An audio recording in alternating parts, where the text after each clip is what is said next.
Yun, manalangin tayo sa ating Panginoong Hesukristo. Kasi siya lang yung nag-iisang kinakapitan. Alam nyo ba guys? Kaya hindi nyo ba nakikita ang panahon ngayon? Parang ano na ngayon, parang malapit na matapos talaga yung mundo. Parang malapit na yung Panginoong Hesukristo babalik.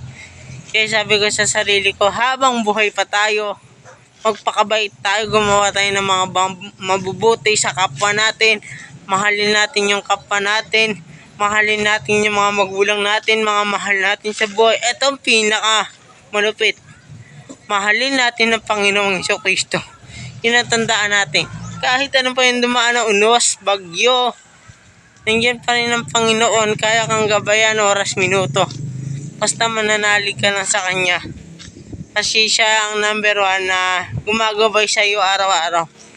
At saka subscribe nyo ako sa Gmar Baligyo. Gmar. Hindi pala yung channel ko palang yung channel ko palang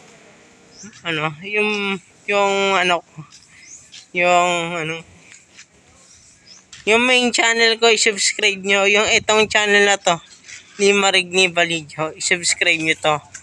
Yung channel na to, yung Limarig ni Baligyo, subscribe nyo. At meron tayong bagong kantang i-release, Chinitang Marikit.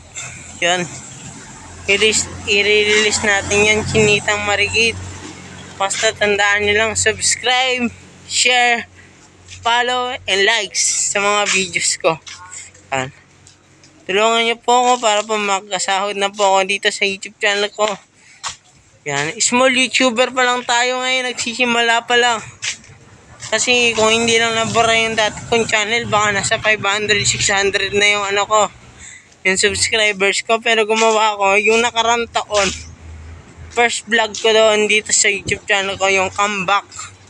Yun yung first vlog ko. Yung first na magwa 1 year na tayo. Kaya meron akong bagong kantang i-release sa inyo. Pang 1 year na YouTube channel. Title nito, Salamat 1 year. Bago. 1 year 1 year. Bagong kanta title, 1 year. Yung mga ginagawa natin, 1 year. Basta abangan nyo, mga kanta ko 1 year. Bago yon, Chinitang Marikit muna ang abangan nyo sa mga susunod na araw. Na-record ko na, pinompost ko na. Malapit na matapos yung Chinitang Marikit. Kaya abangan nyo sa YouTube channel ko. Nandito ko ngayon sa Dos Hermanas, sa jeep ni Papa. Kasi naman si Papa na lagi nag-drive sa jeep. Yun. Sa aking pinakamamahal na tatay at pinakamamahal na nanay. I love you ma. I love you pa. Mahal ko kayo. Sana mapanood natin yung channel na to. At salamat sa naging paggabay sa akin kahit laging pasaway. Shoutout sa mga Igne Baligyo at kay Nanay Sita. Pagaling ka dyan sa bahay natin. Nandito lang ako sa 12. At shoutout sa ating Panginoong Hesukristo. Siya talaga yung pinaka-the best na nag-iisang kinakapitan ko ngayon. Shoutout.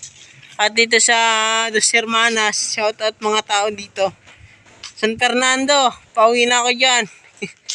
Kaya na tayo. Maraming salamat kay Brother Christian, kay Tita Malu, sa lahat ng mga mahal ko sa buhay ninyo.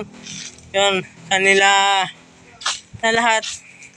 Maraming salamat sa todo. Support ng mga klasiko, si Jarman Kamaong. Shout out. Salamat. Hanggang dito na lang. God bless.